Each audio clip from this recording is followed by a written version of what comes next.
A 10-year-old girl begging at the airport is moved when a millionaire gives her $20. Watching through the window, she suddenly sees the man collapse to the ground, unable to breathe, desperately struggling for help. The little girl breaks into the airport and, with everyone in panic, grabs a pen from his pocket and pierces the millionaire's throat. Minutes later, something sad happens.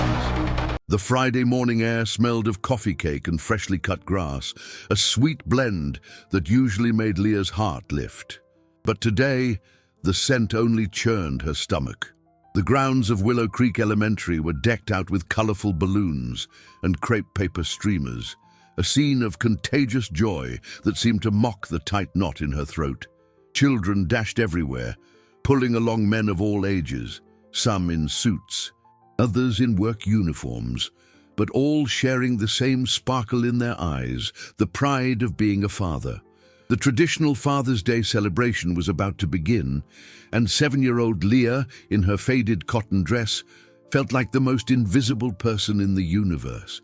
She had spent the entire week spinning the most elaborate of her stories. To her classmates, her father was an important man, an adventurer who traveled the world building bridges and discovering treasures. He was strong, brave, and most importantly, he loved her more than anything. "He's coming," she repeated to herself like a mantra, watching the school entrance, her small, sweaty hands twisting the hem of her dress. But the gate opened and closed, revealing more and more dads, and none of them was the hero of her fantasies. The truth, bitter and cold, was that Leah had no father. She never had. Her best friend, Chloe, ran up to her, her face radiant, holding hands with a tall, smiling man wearing a straw hat. "Leah, this is my dad. Dad, this is Leah. Her dad should be arriving any minute too, right?" Leah forced the most convincing smile she could manage, an effort that made her cheeks ache. "Yes, he called me. Had a little business snag, you know, grown-up stuff, but he promised he won't miss the sack race." Chloe's father smiled gently at her, a look mixing kindness with a hint of pity that made Leah shrink inward. They moved away, and she was alone again, a small island of solitude in a sea of familial happiness. The teacher, Mrs. Albright, clapped her hands, her animated voice echoing over the makeshift sound system. "Attention, dear parents and students.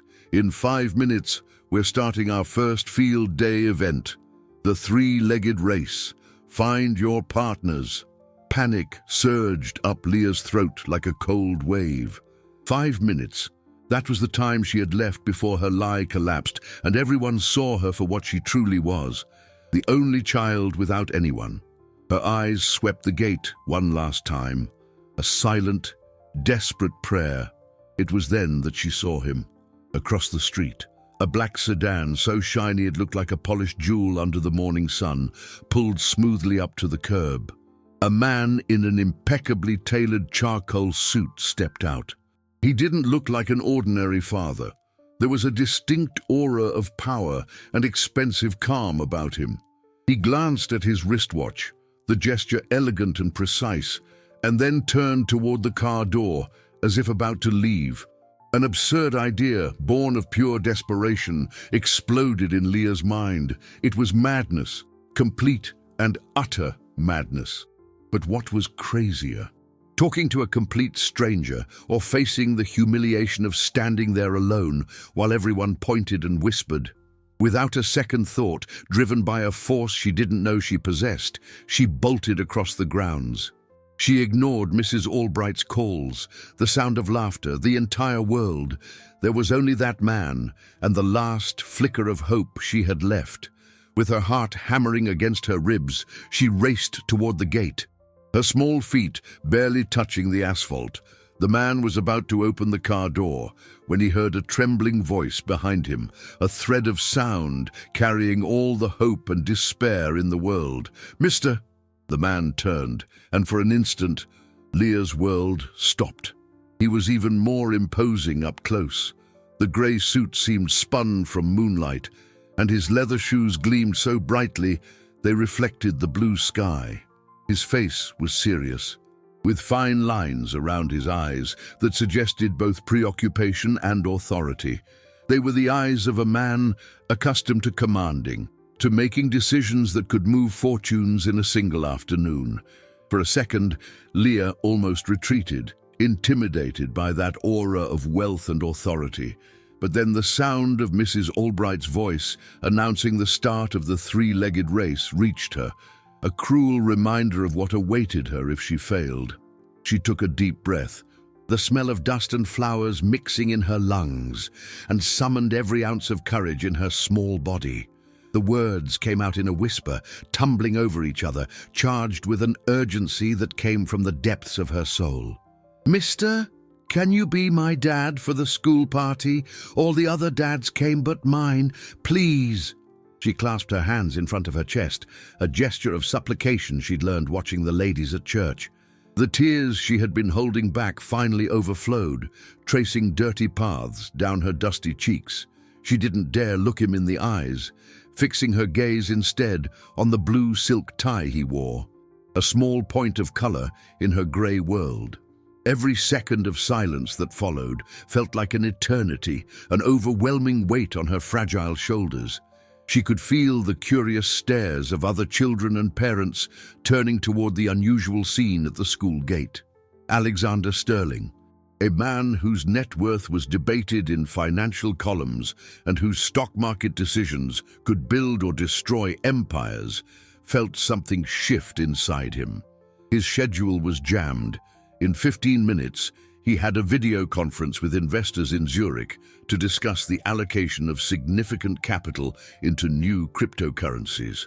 It was a deal that could yield millions in profit, adding another layer to his already vast fortune. His mind, trained to think in assets and liabilities, in risk and profitability, screamed at him to get in the car and be on his way. But his eyes were fixed on the tiny figure in front of him.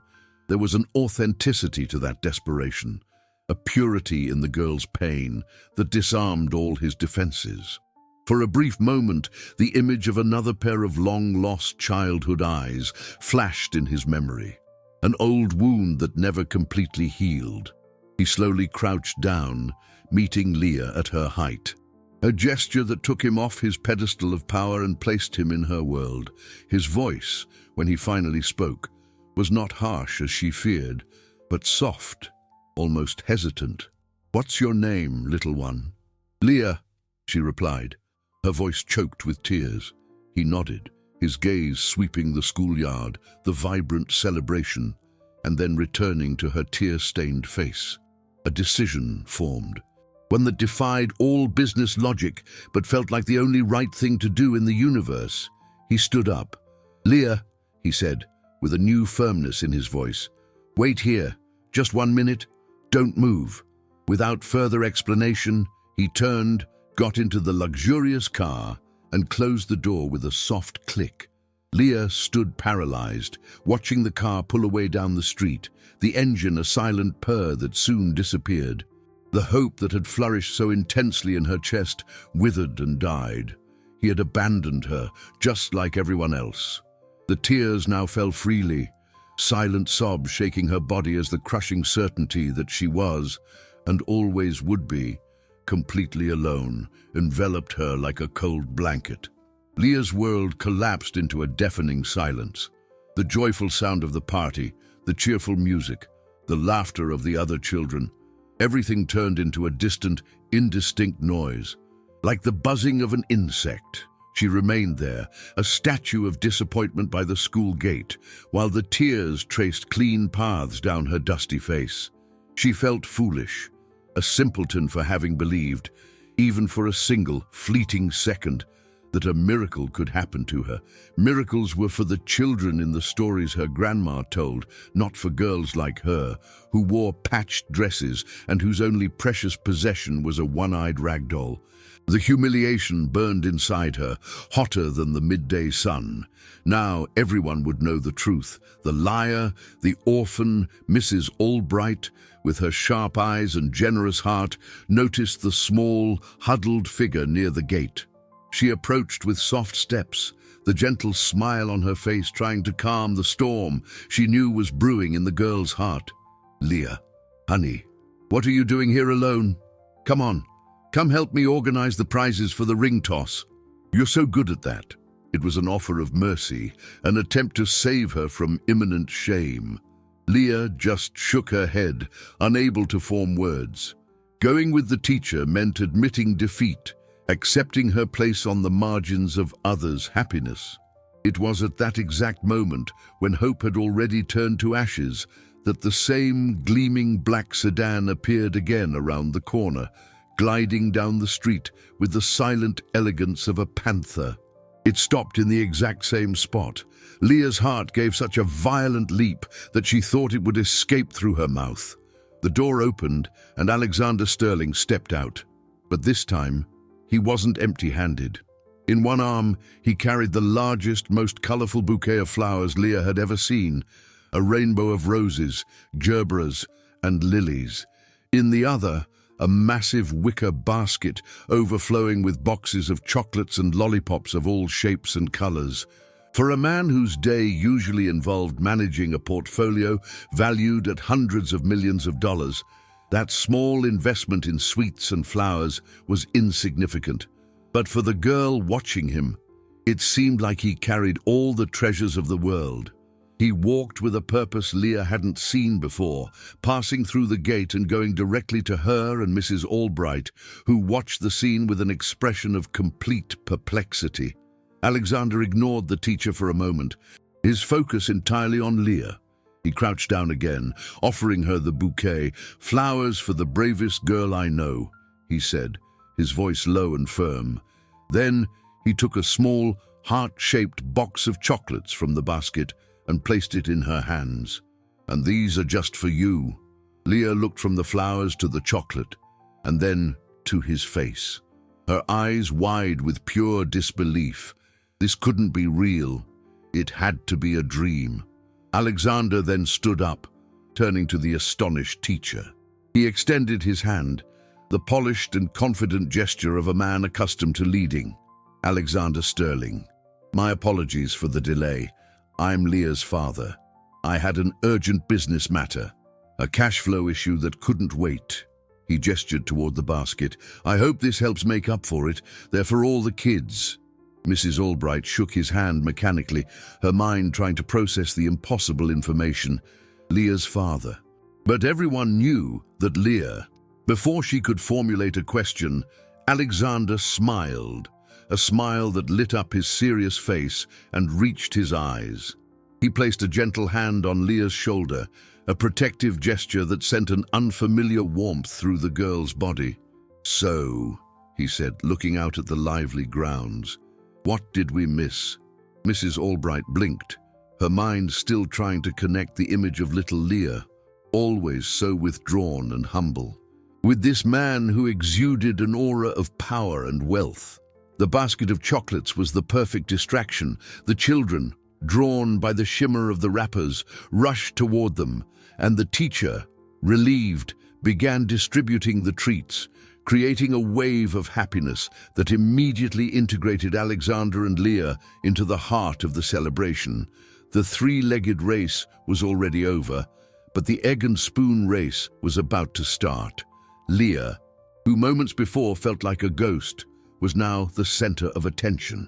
She instinctively grabbed Alexander's hand and pulled him toward the starting line. "Come on, Dad! We're going to win!" The word "Dad" slipped from her lips with a naturalness that surprised her, sounding both strange and wonderfully right. Alexander felt like a fish out of water.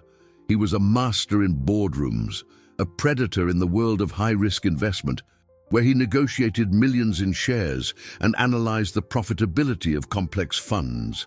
But here, with a plastic spoon in his mouth and an egg precariously balanced on it, he was a complete amateur.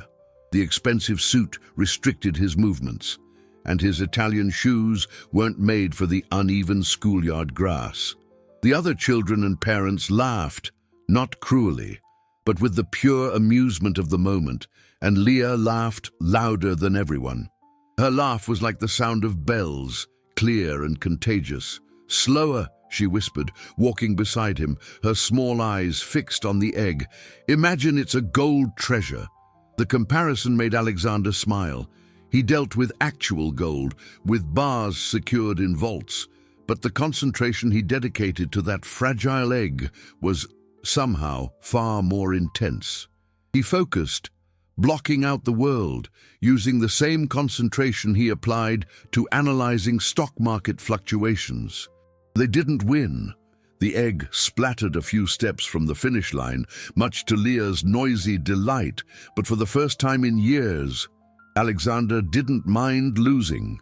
The feeling of the sun on his face, the sound of the girl's laughter, the simplicity of that moment.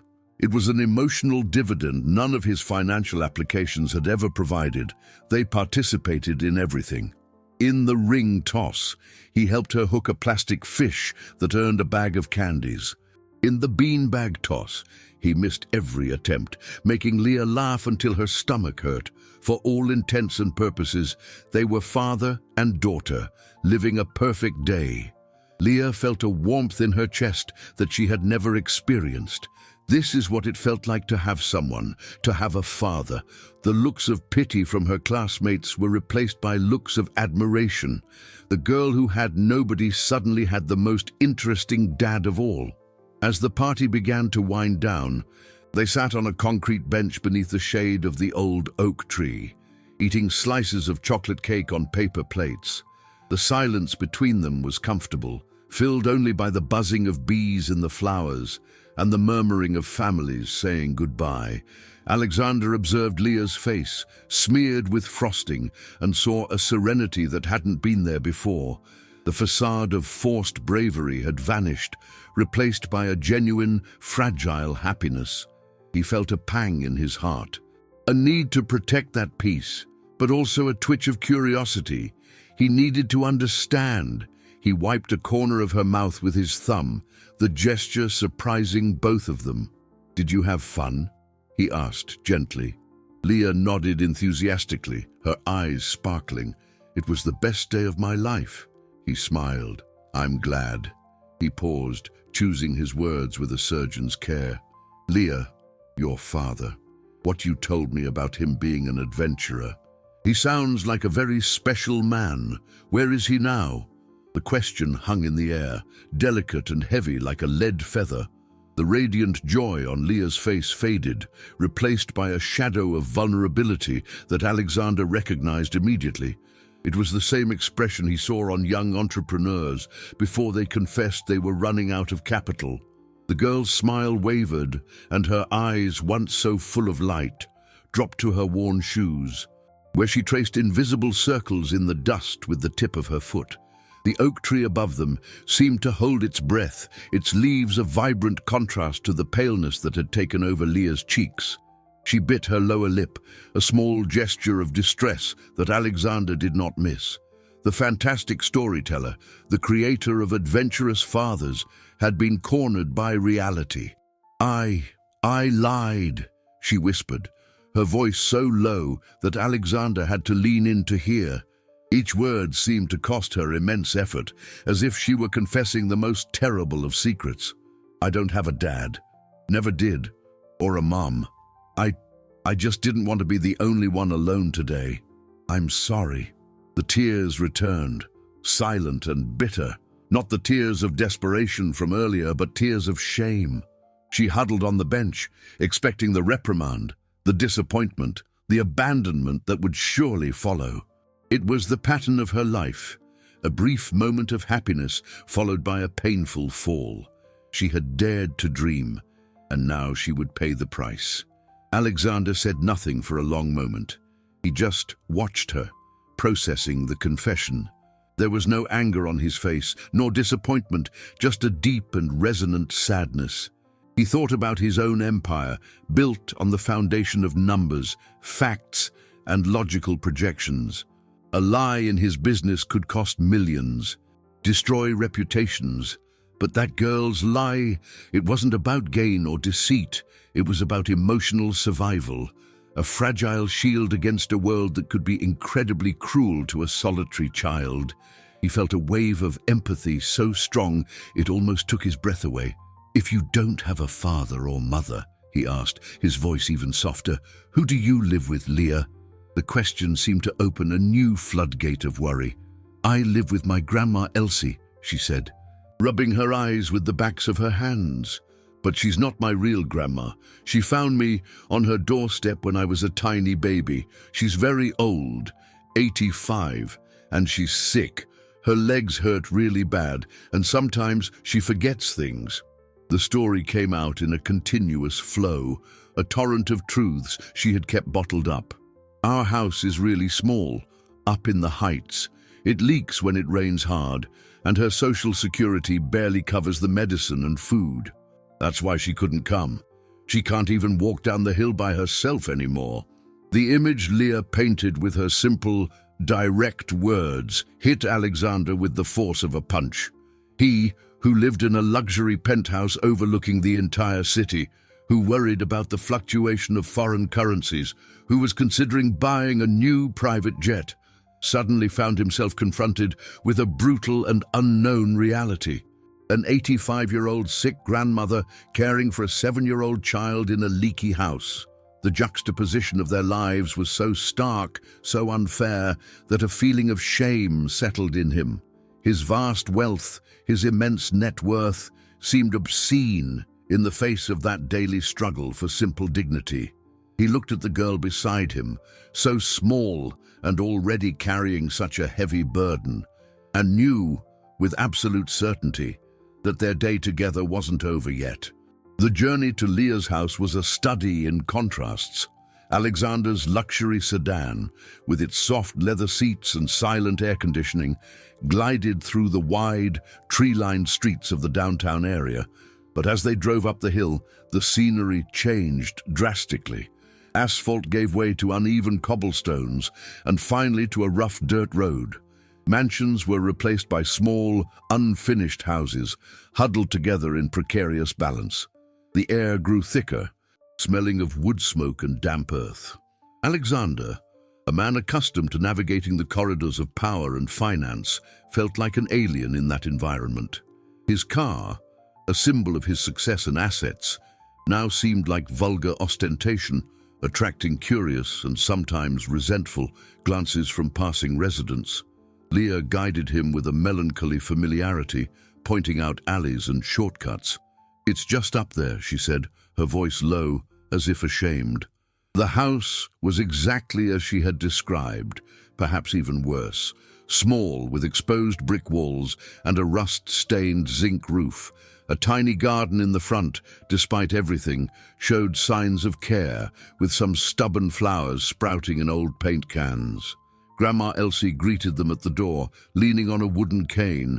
She was a fragile woman, with skin wrinkled like tissue paper and eyes that, though cloudy with age, shone with a fierce kindness. The interior of the house was clean, but the poverty was palpable. The furniture was old and worn, and a dark stain on the wooden ceiling confirmed the story of the leaks. While Leah excitedly recounted the party, showing the bouquet of flowers now placed in a glass bottle, Alexander spoke with the old woman. Her story was one of altruism that left him humbled. Elsie confirmed it. She found Leah, a newborn baby, abandoned in a cardboard box on her doorstep on a cold winter night. Without hesitation, she took her in, raising her as her granddaughter with the little she had. Her small social security income was all they possessed. Alexander felt an overwhelming impulse to act.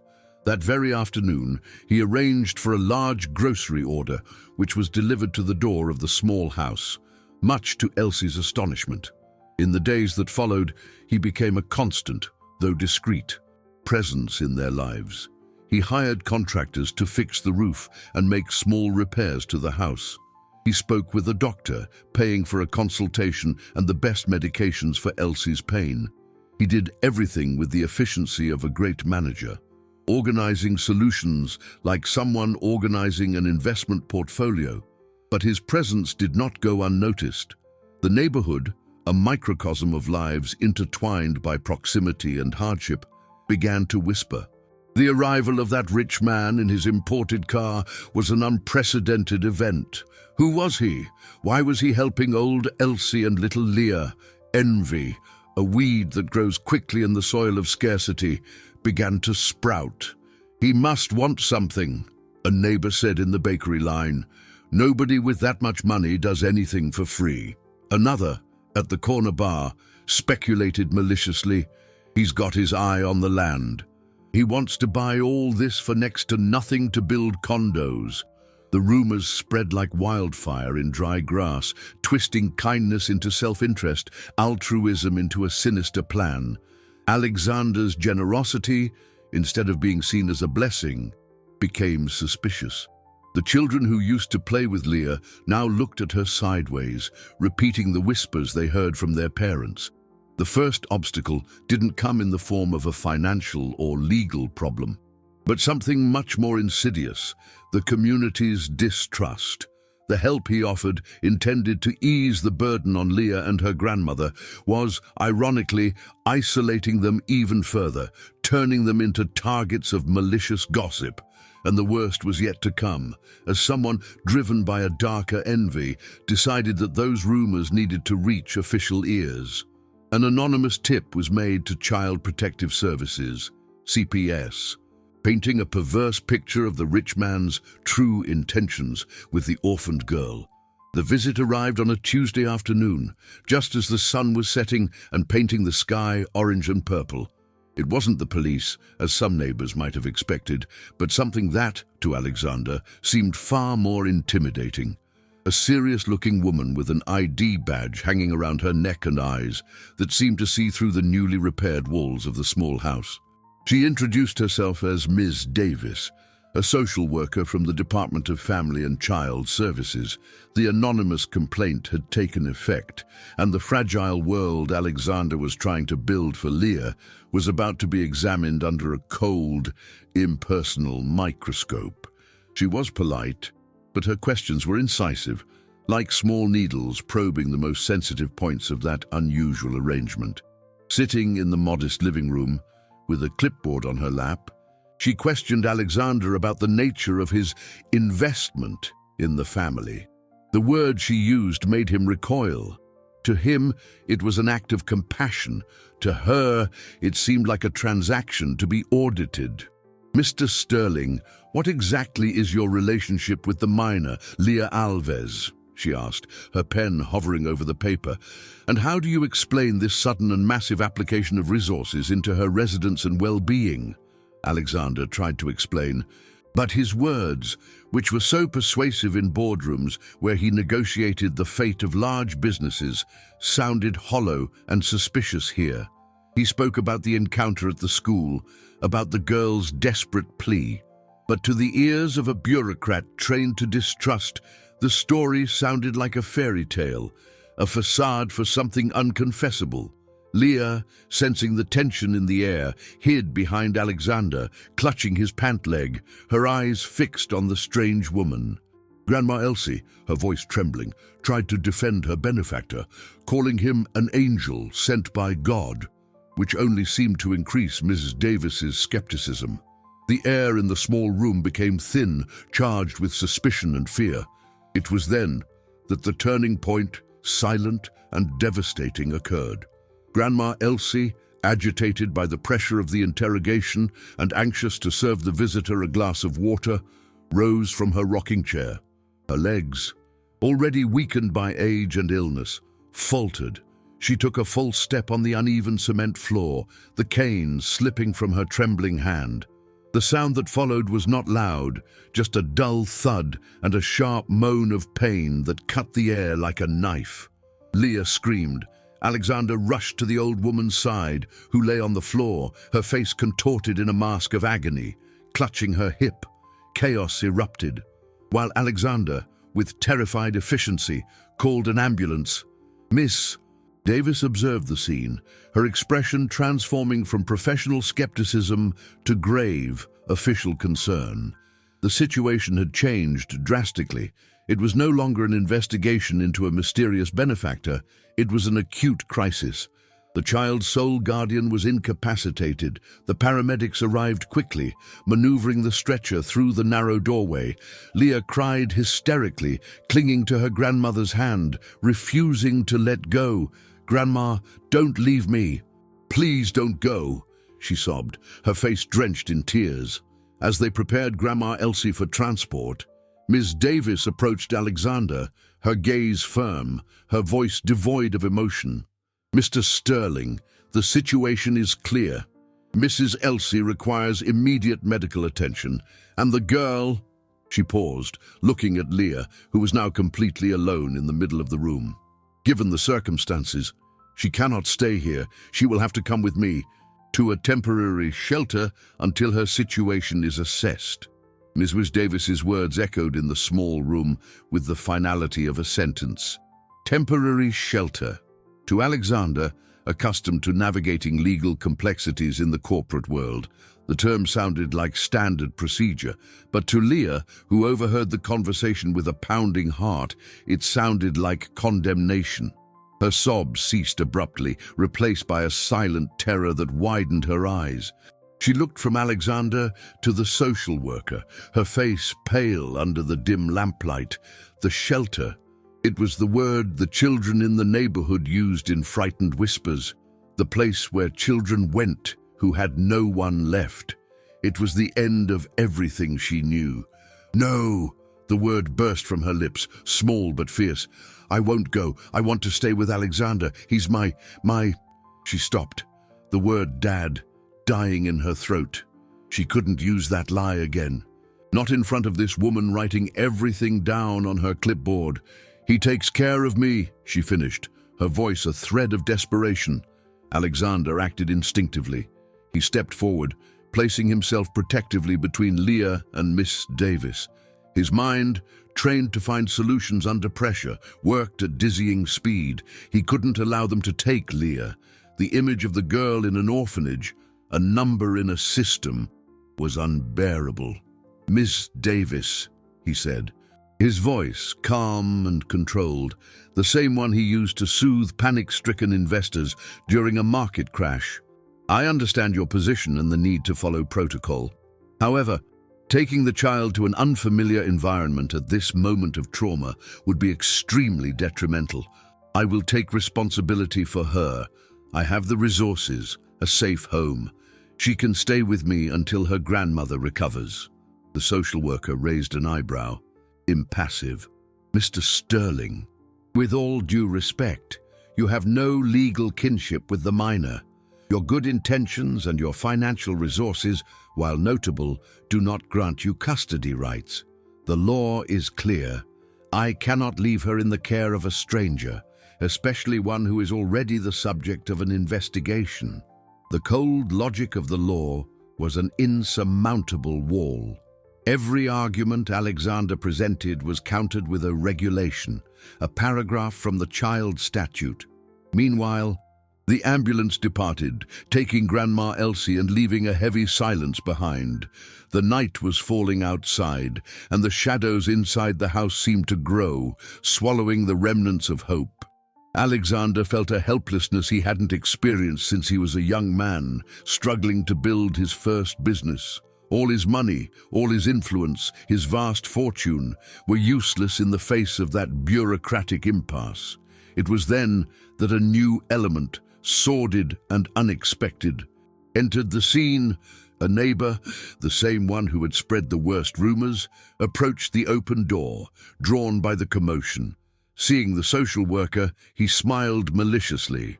"Well, Mom, they finally came to see what's going on. That one," he pointed at Alexander with his chin, "keeps showing up here.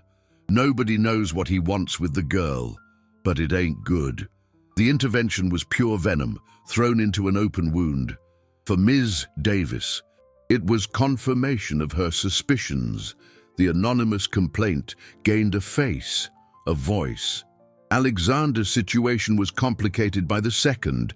He was a rich stranger, now publicly accused of having suspicious intentions, attempting to gain custody of a child with whom he had no blood ties.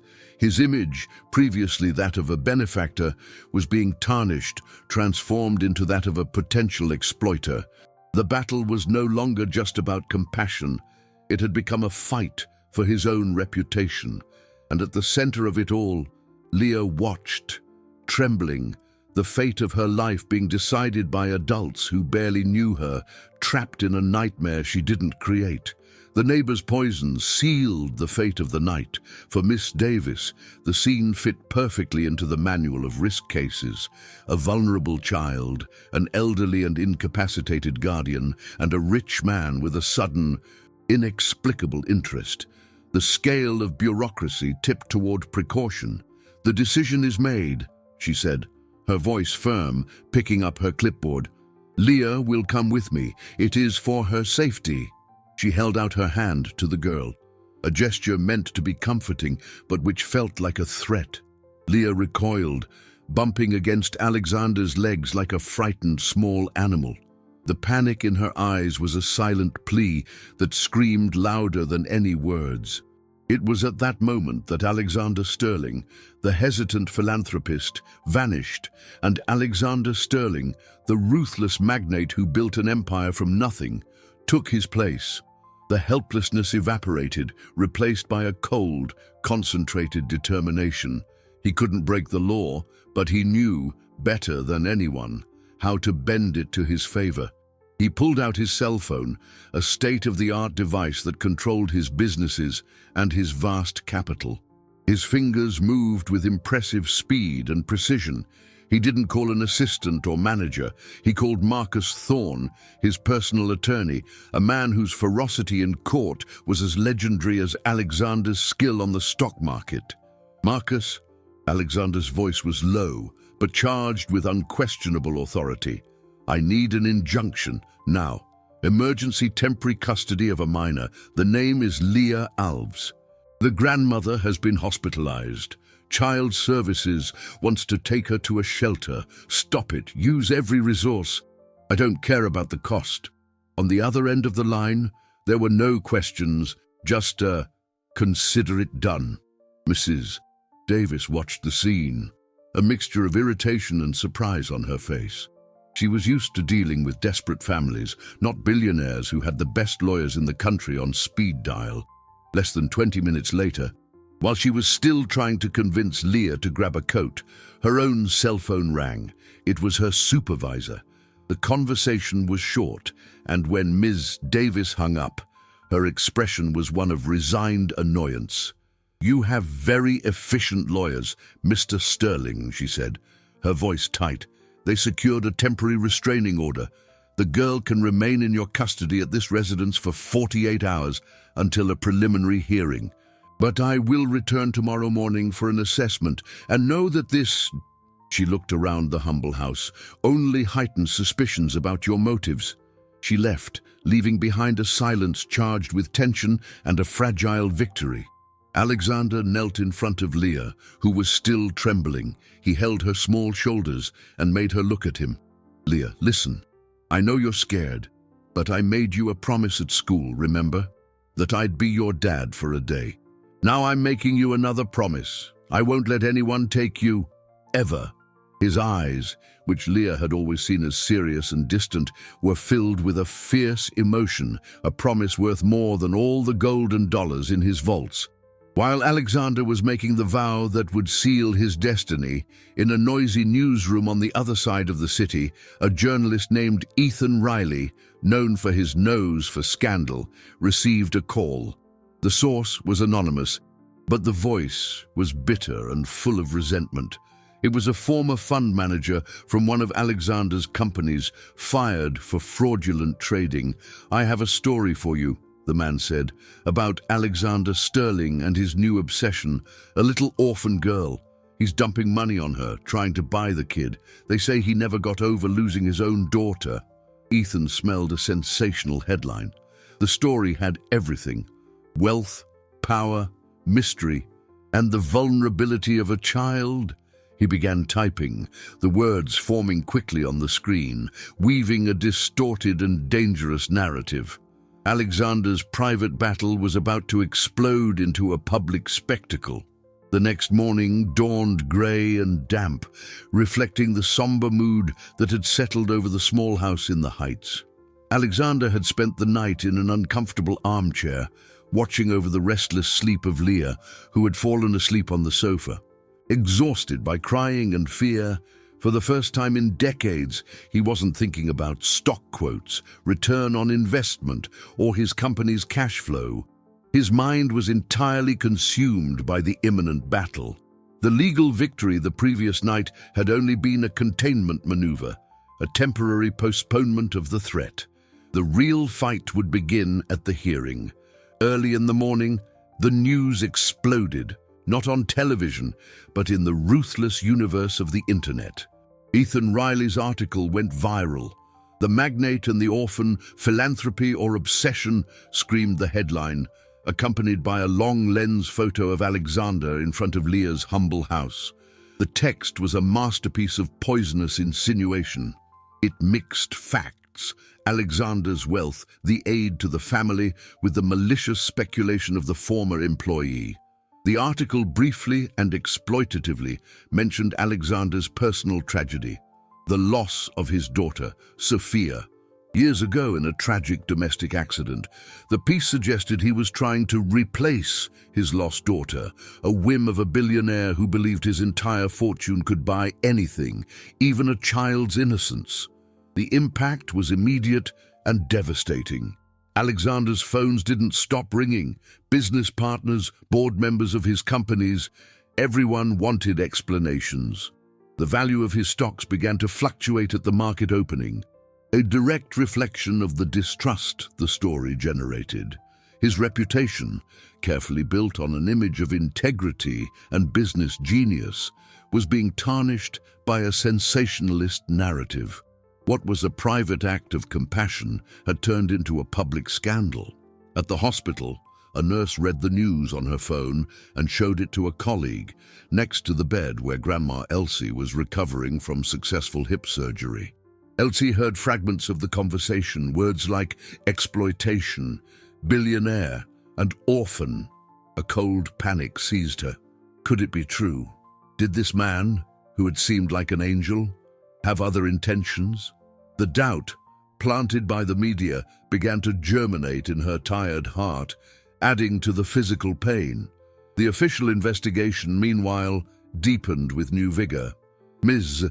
Davis returned, this time accompanied by a psychologist. They needed documents, proof. It was during this search, in an old metal box where Elsie kept her few important papers, that the second major twist came to light.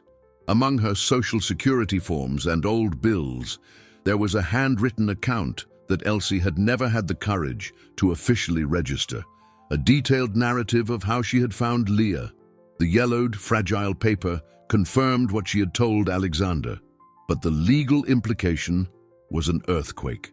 Since Elsie had never formalized the guardianship, for all legal purposes, Leah was not her granddaughter. She had no known relatives. She was officially an orphan and a ward of the state. This discovery changed everything. Elsie's position as guardian, already fragile, collapsed completely. Now the decision was no longer about where Leah would stay while her grandmother recovered. The issue was about the girl's permanent destiny. The threat was no longer a temporary shelter, but an orphanage, possibly in another city, far from the only home and the only person she had ever known as family.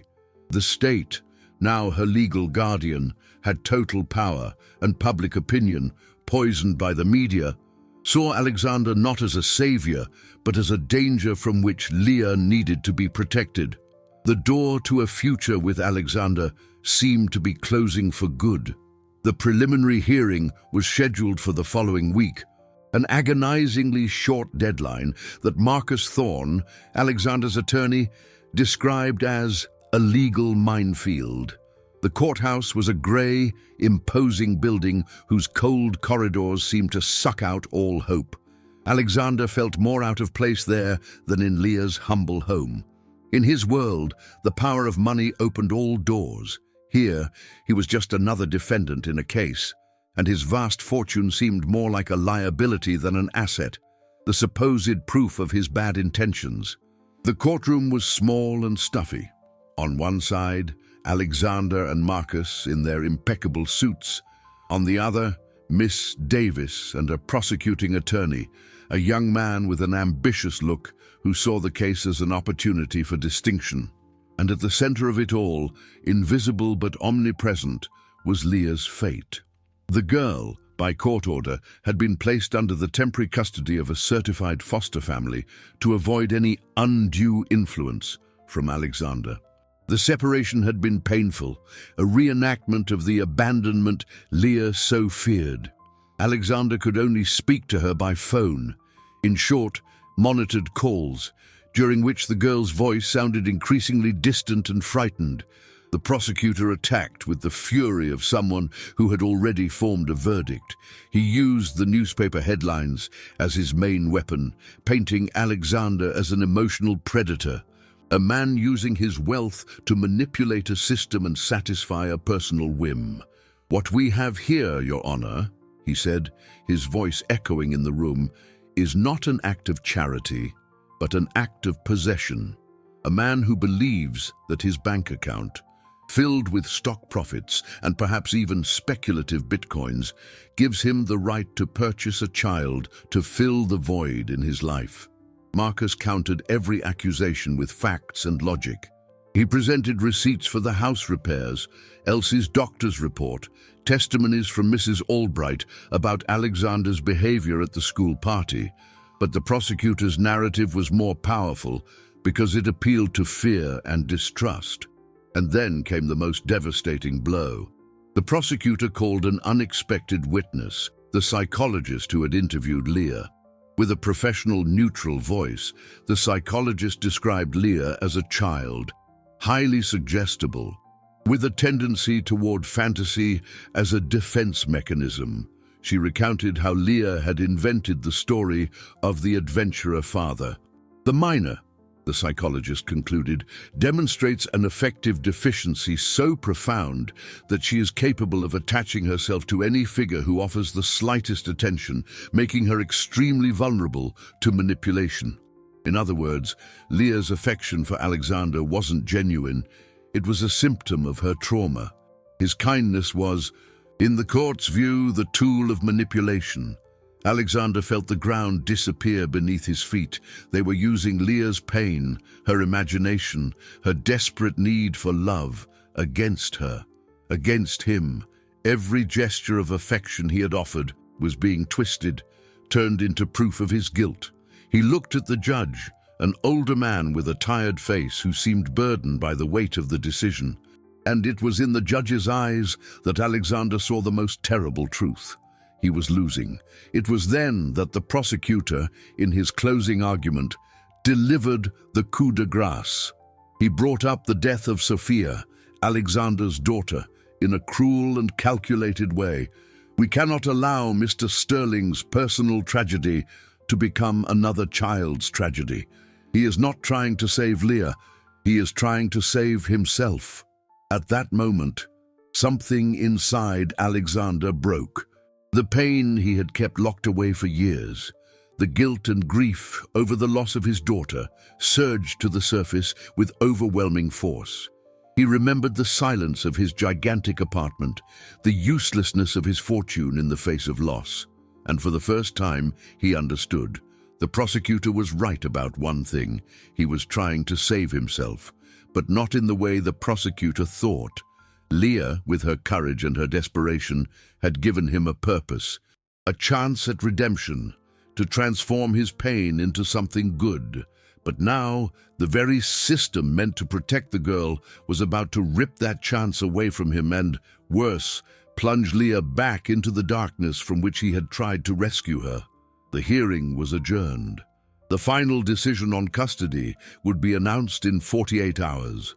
The judge left the room, but the sentence of hopelessness already hung in the air. The 48 hours that followed the hearing were the longest and darkest of Alexander Sterling's life. The drive back from the courthouse was a blur of concrete and glass, the outside world muted and colorless. He locked himself in his luxurious penthouse, but the vast, silent space became a torture chamber. Every piece of art, every designer furniture item, every panoramic view of the city seemed to mock his helplessness. What good was a financial empire, a fortune that could move nations, if he couldn't protect a single 7-year-old girl? His assets, his net worth, all seemed like dust, insignificant in the face of the crushing failure he felt in his soul. For the first time, he understood the true nature of bankruptcy. It was not the loss of money, but the loss of hope. On the night before the final decision, the phone rang. It was the monitored call, the only connection he had left with Leah. Her voice on the other end was a fragile whisper, devoid of the vivacity he loved so much. "Alexander," she said, and the use of his first name instead of Dad was like a stab in his heart. "I'm here. Leah, I'm here," he replied, his throat tight. There was a pause, and he could hear her trembling breath. "The lady taking care of me said tomorrow the judge will decide. She said that I'm going to a new place, far away from here." Her voice broke. "Oh, is it true? Are you going to let them take me?" The question hit him with the force of a wave. He, the man who had promised never to leave her, was failing. "Leah, I am fighting. I swear But you lost, didn't you?" She interrupted him, with the cruelly honest perception of a child. "Like the egg race. You lost. I don't want to go anywhere else. I want you." The call was terminated by the supervisor. Alexander held the silent phone, the echo of Leah's words resonating in his mind. "You lost!" In that instant, the pain and resignation that paralyzed him transformed into a cold, focused fury. He hadn't built his empire by accepting defeat. He wouldn't start now. A glacial clarity took the place of despair. He knew what he had to do. It would be the biggest risk of his life, a gamble involving not only his capital, but his very identity. He called Marcus. "Prepare the documents for my resignation from the board chairmanship immediately, and call a press conference for tomorrow morning in front of Willow Creek Elementary." Marcus almost choked. "Alexander, are you insane? This will destroy the stock value, your fortune. It's corporate suicide. The only asset I care about is about to be liquidated by the state," Alexander replied, his voice cutting. "Just do it." The next morning, a CPS car pulled up in front of the school. Ms. Davis got out, her face grim. She was there to execute the court order, which, as expected, mandated Leah's removal to a state-run children's home. A small group of reporters, including Ethan Riley, was already present, smelling the dramatic finale to their story. Ms. Davis entered the principal's office, where Leah waited, small and resigned in her chair. "Leah, honey, it's time to go," she said, as gently as she could manage. The moment she extended her hand to the girl, the school doors burst open. Alexander Sterling entered, not as a defeated man, but as a force of nature. Ignoring Ms. Davis, he walked into the grounds, where the cameras swung to him in a frenzy. He stopped under the same old oak tree where he had talked to Leah. "I have a statement." His voice, amplified by a megaphone one of his aides handed him, echoed throughout the grounds. "Effective immediately, I am resigning control of all my companies. I am placing all my assets and holdings into a blind trust to be administered by third parties, and I will submit to any investigation, no matter how invasive. You want the truth?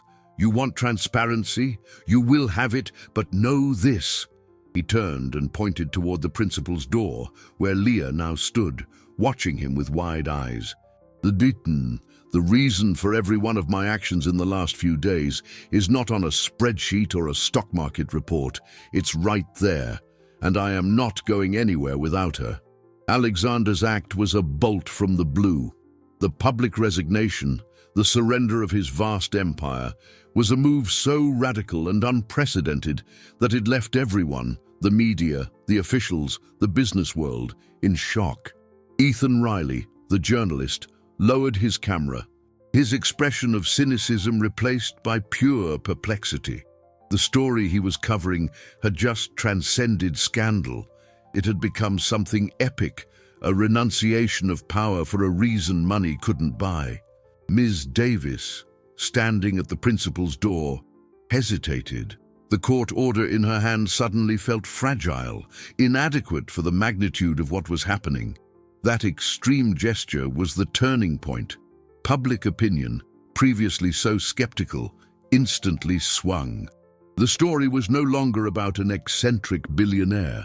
It was about a man willing to sacrifice everything for a child.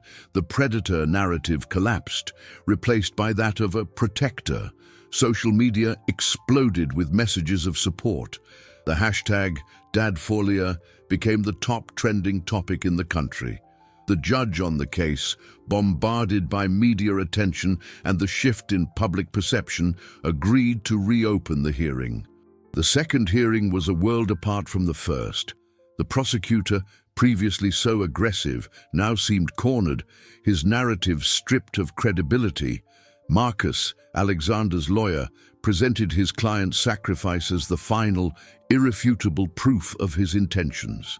What man, he argued, would give up a fortune, a lifetime's legacy built on hard work, for a mere whim? This is not an investment, Your Honor. This is love. The kind of love that defines a family. Alexander, now without the weight of his empire on his shoulders, spoke with a humility and sincerity that silenced the courtroom. He didn't talk about his net worth, about interest or dividends. He spoke about loneliness, about the loss of his daughter Sophia and the emptiness that wealth could never fill. "Leah didn't give me a chance to replace my daughter," he said. His voice choked for the first time. She gave me a chance to learn how to be a father again. She saved me, Your Honor, not the other way around." The crucial testimony, however, came from Grandma Elsie. Brought to the courtroom in a wheelchair, recovered and lucid, she spoke with the simple wisdom of her 85 years. She recounted how Alexander had fixed her roof, bought her medicine, and most importantly, how he had made Leah laugh in a way she hadn't laughed in a long time. "No, a bad man doesn't make a child laugh like that," she concluded, looking directly at the judge. Finally, against all protocols, the judge asked to speak with Leah, alone in his chambers. No one knew exactly what was said, but when they returned, the judge's eyes were moist. He sat down, cleared his throat, and announced his decision. He granted Alexander temporary custody, with a rigorous schedule of psychosocial monitoring, paving the way for a formal adoption process. A wave of relief and discreet applause swept the room. The legal battle, which had cost Alexander a significant portion of his fortune in fees and stock market losses, was won. He left the courtroom and found Leah waiting for him in the hallway. She ran into his arms, and he lifted her into the air, hugging her tightly, his face buried in her hair. "I didn't lose," he whispered in her ear. "We didn't lose." Months later, the adoption process was finalized. On the day Leah Sterling's birth certificate was issued, she was no longer an orphan. She had a father. Her second victory, the most important of all, was not won with money, but with sacrifice. And it was during a visit to the school, seeing other children with the same solitary look she used to have, that the final idea began to take shape. "Dad," she said, holding his hand, "there are more kids like me here, you know, who don't have anyone at the party."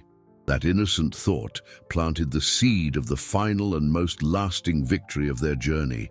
5 weeks had passed since that desperate encounter in front of the school.